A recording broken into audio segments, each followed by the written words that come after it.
Hey guys, welcome to today's video. Today we're going to be talking about another really important Senate election in the great state of South Carolina. Now, I am reluctant to do a video on the Senate election because I've already, much like the Kentucky Senate election video, because I did put this state as a lean Republican state, and I would prefer to talk more about the tilt states, states that are going to be a lot closer in the 2020 Senate elections, like North Carolina, like Maine, Arizona, and Colorado. However, this is really important, and um, and I think a lot more topical, uh, given that this is a pretty solidly Republican state, went to Donald Trump by a very considerable margin back in 2016. And while it looks like incumbent Senator Lindsey Graham will indeed be reelected to a second term, even against former Democratic Party chair in South Carolina, Jaimie Harrison, um, it does, however, appear as though Lindsey Graham is at least somewhat vulnerable. Lindsey Graham, of course, gained notoriety for his 2016 run for the United States presidency. After being endorsed by John McCain and raising nearly $6 million, his candidacy landed with a thud, dropping out before the Iowa caucuses. Lindsey Graham was unable to gain serious support for his presidential campaign. So with a candidate in that sort of vulnerable position as Lindsey Graham is, you may think, well, is there a chance for Lindsey Graham to be vulnerable against relatively notable Democratic Party challenger Jaimie Harrison, former chair of the South Carolina Democratic Party. He actually won. He actually won the Democratic primary endorsement in this state uncontested after all of his fellow candidates for the Democratic primary dropped out. One of whom, Gloria Bermel-Tinubu, endorsed Jaimie Harrison. So now, as we can see here, while most while most political reports label this a likely or safe Republican seat, Cook Political Report says it's a likely seat. Inside Election says it's safe. Sabados Crystal Ball says likely. Politico says likely. There is something to be said for Jaimie Harrison, despite starting off this race. More than 20% behind incumbent Senator Lindsey Graham. A number of polls have shown him within striking distance of Senator Graham. One poll by Change Research showing Harrison down by 2. Another by Brilliant Corners Research and Strategy showing him down by 4. And a Civics and Daily Costs poll showing Jaimie Harrison actually in a statistical tie with incumbent Senator Graham, both at 42%. So now, particularly in a really Republican state like this, there is something to be said for that. However, if we continue to look down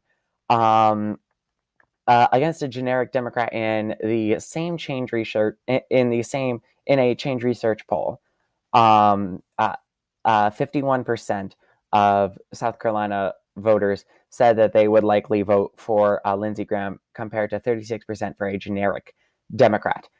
However, again, to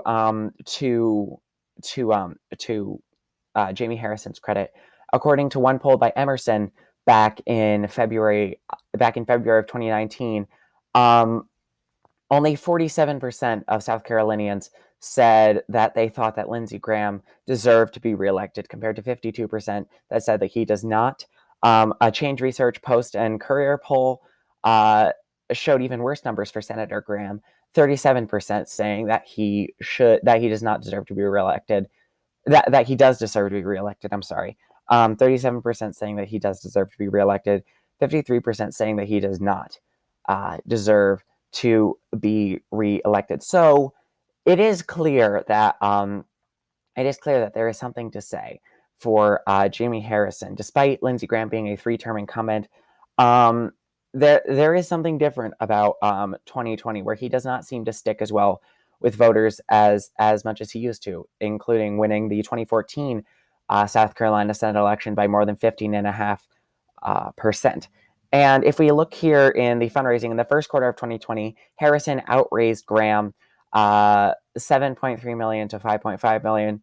However, Graham still had a $4 million lead in total cash on hand compared to Jaimie Harrison. So now this begs the question: how do South Carolinians feel about Lindsey Graham's time in the Senate?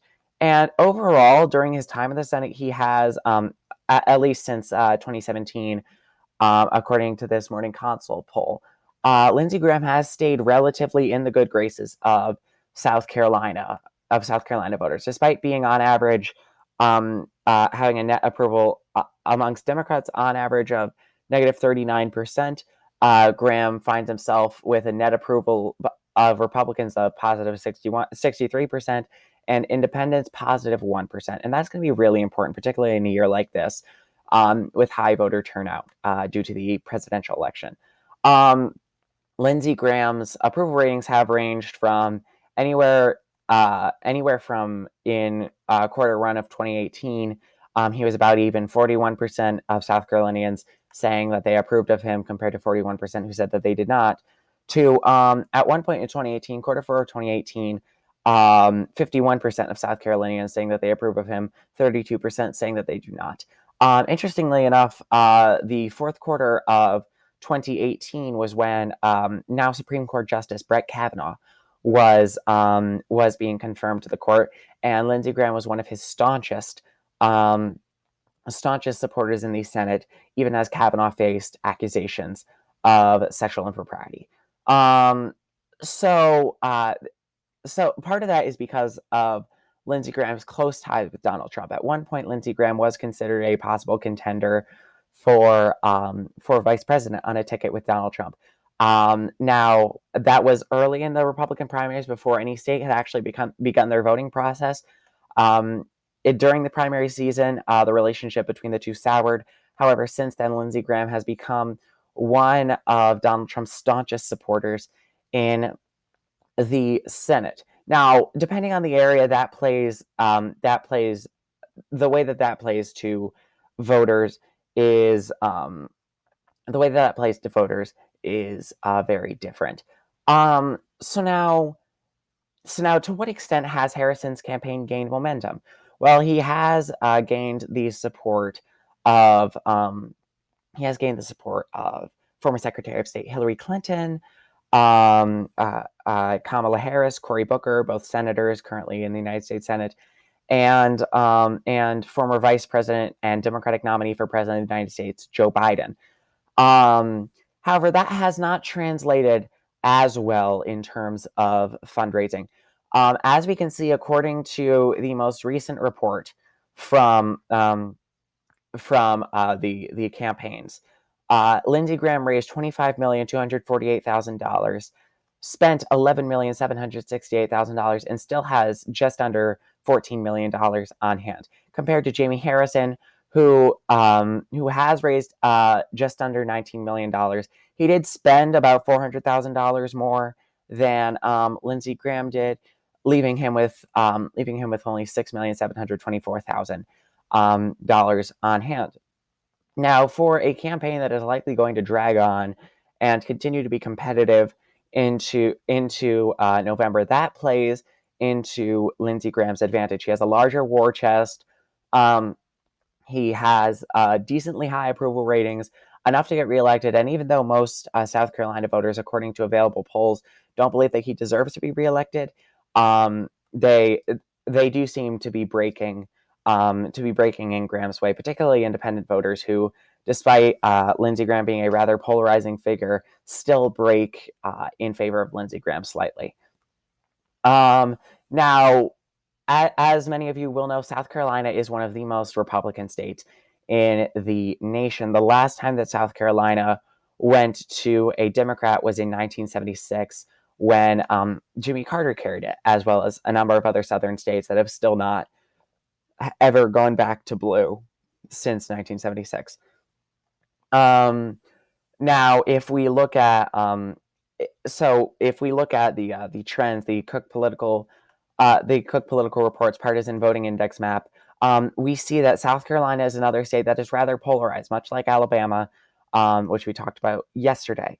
It includes seats like Representative Jim Clyburn, which according to the partisan voting index, breaks by the Democrats on a Democrat breaks to the Democrats on average 19% to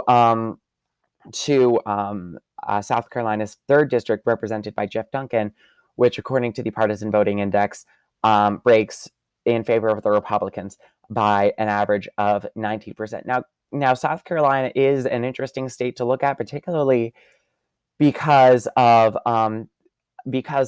South Carolina's first district, represented by Democrat Joe Cunningham, in a in a district that breaks, according to the partisan voting index, on average, 10% in favor of the Republicans. Now, Joe Cunningham picked up the seat from former South Carolina Governor Mark Sanford, a relatively docile critic of Donald Trump in the House of Representatives.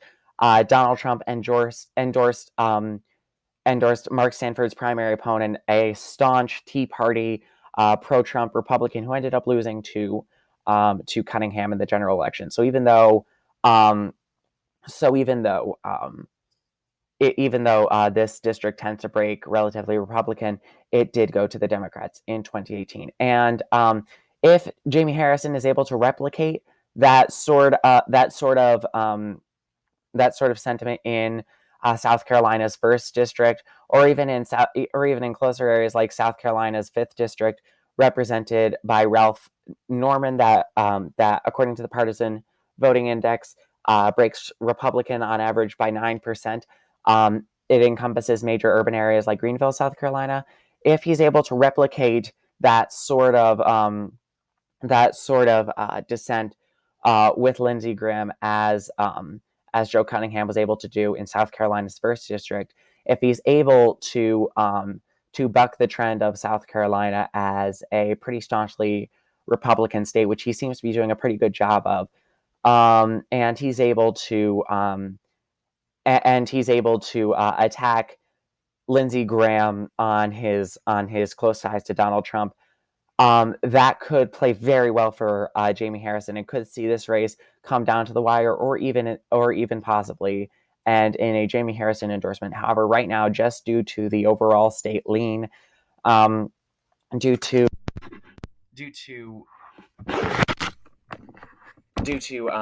Lindsey Graham's fundraising advantage, and due to so much else, it is clear that as of right now, Lindsey Graham is certainly ahead of Jaimie Harrison. So thank you guys so much for watching this video today. Please leave a like, comment, tell me what I could be doing better, tell me what you want to hear more about, and I will see you on the next episode. Thank you guys so much for watching.